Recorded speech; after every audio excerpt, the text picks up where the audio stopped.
We had small players come in with gigantic basses and large bass players coming in with tiny basses. I was at the American String Teachers Association conference in Atlanta, Georgia recently. There were several bass sessions at this event, and one that really resonated with me was done by Frank Diaz, who teaches music education at Indiana University, and he had some great video ideas for me, and this is one of them. He thought it would be cool to dig into how double bass pedagogy has evolved so radically in the last few decades, and how it's really not represented that way in any of the method books we use.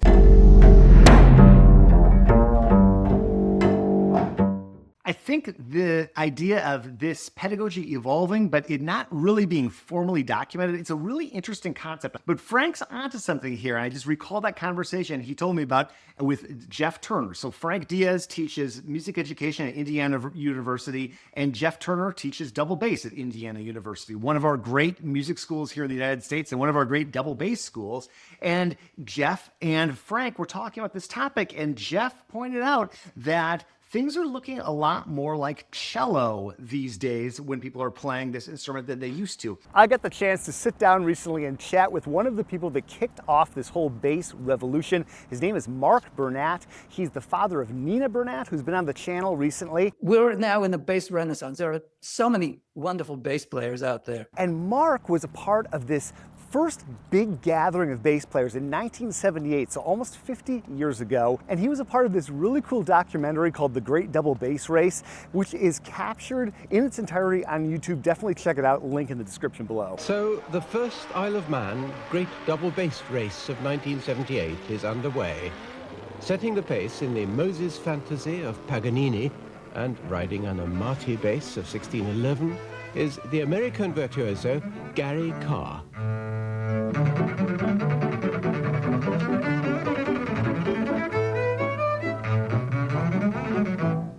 One of the founders of the competition is John Bethell, director of the island's annual Music and Arts Festival.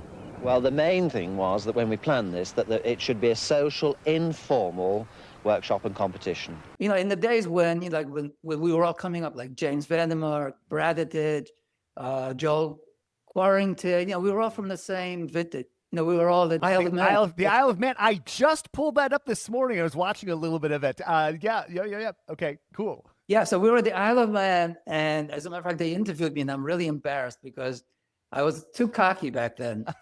And I remember somebody asked me, well, what do you think? I said, oh, the standard here is really low. Some of the players that I've heard are excellent, but the standards aren't quite as high as I expected them to be. 4 of the semi-finalists were from America. This is Mark Bernat. It seems like most of the better players apparently are coming from the States. I thought, oh my God, you're like, what the hell was I talking about? It wasn't that low.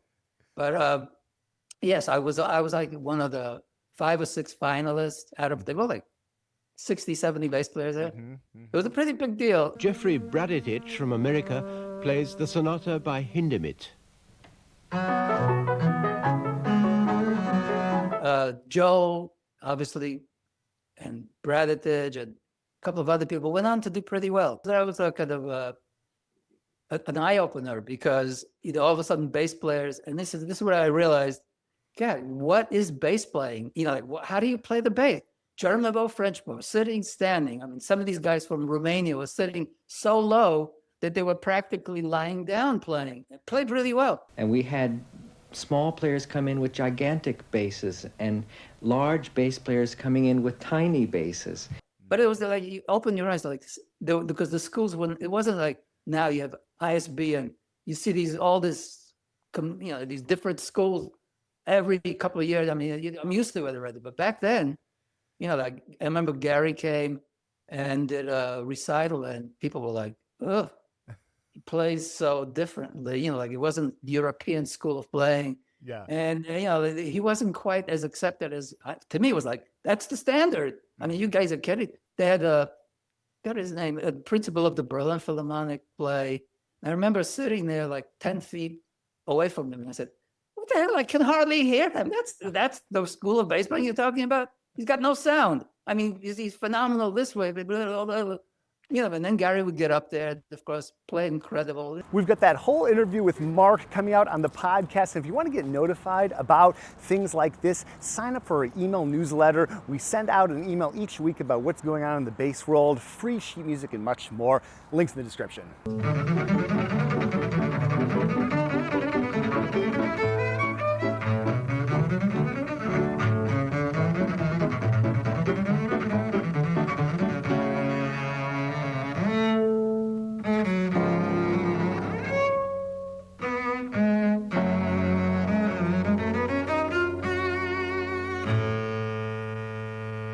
If we go back 20 years and look at any high-level cello studio, viola studio, probably violin studios, we're probably going to see fairly similar, if we just look at photos or videos, they're probably going to be playing their instruments fairly similarly to how they are here in 2025. We had them coming in with normal chairs and sitting down playing like a cello.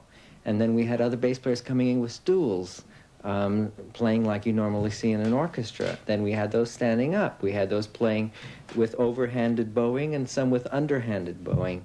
I mean, and different tunings. We had basses come in all sizes and all shape. We had one today that was shaped like a pear with no distinct curves in the instrument.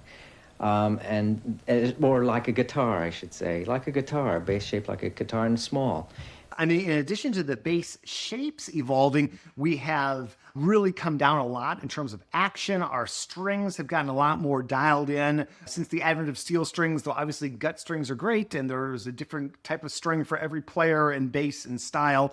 But in general, we've gotten a little bit more of a humane approach over here in terms of strings and how they speak, and in terms of fingerboard geometry. You look at a photo of a book from 60, 70 years ago, it looks like everybody is kind of far away from the bass and kind of holding the bass. And that is definitely not the way I'm seeing most people approach the bass these days. I like to have my first position within like biting range, practically. I want to be able to almost touch my temple right there.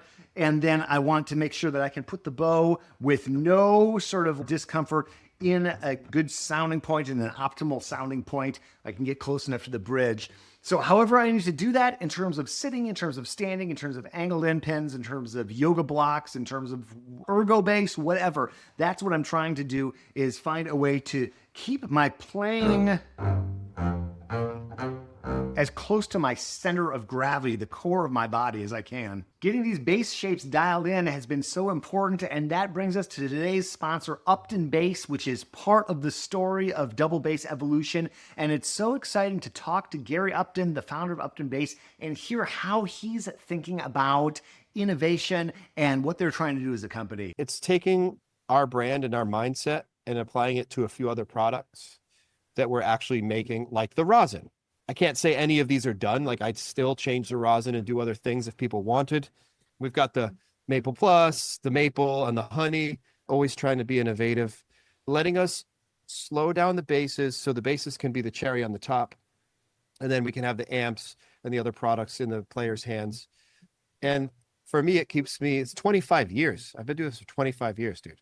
Wow. And to keep that like appetite for doing this every day, for me, that's innovation. I want to make new stuff. Learn more about Upton Bass and the great work they do at uptonbass.com, and thank you for sponsoring the video. So why is this happening? That's a very good question. A big part of it is people starting the bass younger. That's huge. And we are now getting more and more people that started the bass as their primary instrument, and they're now hitting their adult years. We've got so many great examples, from Nina DeCesar to Nina Bernat to Mick Young Sung. These are just a few of the people I've had on my YouTube channel performing recently. We have wonderful players like Shimon Marciniak, Sam Suggs, that are really pushing the repertoire of the double bass to unearthing new pieces, composing in Sam's case for the bass. I feel that unless musicians in orchestras are competent on their instruments and can turn out a good concerto or a good sonata,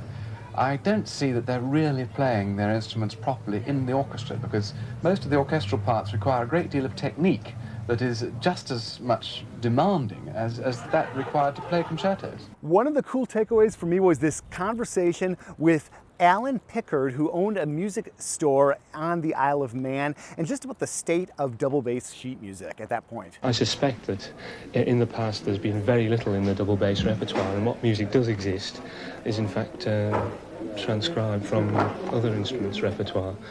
And we've got a great deal of music for the double bass which has been transcribed, but contemporary music I think is definitely on the increase, but not a lot of it yet available to the general public. Double bass titles and sheet music and literature available have really come a long way, and I'm so proud to be a part of that with our DBHQ store. We've got over 500 titles, and you can browse your heart's content, link in the description. What's actually happening in terms of pedagogy right now, if we go to the great music schools, we're going to see a real different approach, I am convinced, than we saw 20 years ago or 40 years ago. And I think a lot of it has to do with what we've dug into on this video.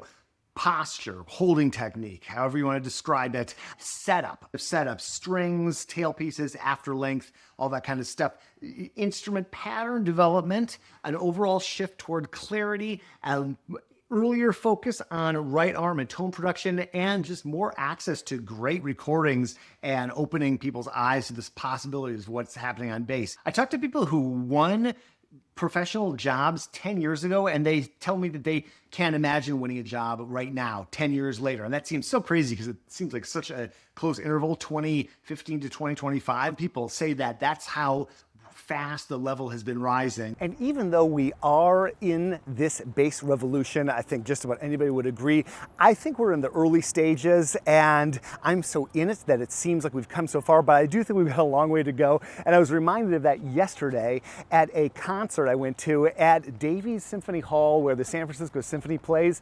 I got to check out a bass quartet with 4 of the San Francisco Symphony bassists, and Dan Smith from the Symphony got up and said this is the first time that a bass quartet has ever played at Davies Symphony Hall. That's quite a statement, and it was pretty cool. The couple next to us, they were sort of like surprised to see bass players, and as soon as the quartet started playing, one of the ladies went like, "Oh, cool." Good reaction. Franco Petracchi, soloist and professor of bass from Italy, gives a masterclass on virtuoso technique. But why is it that nobody dares come forward as a pupil? I think possibly because they're a little bit frightened. There has been so much music of very high standard going on.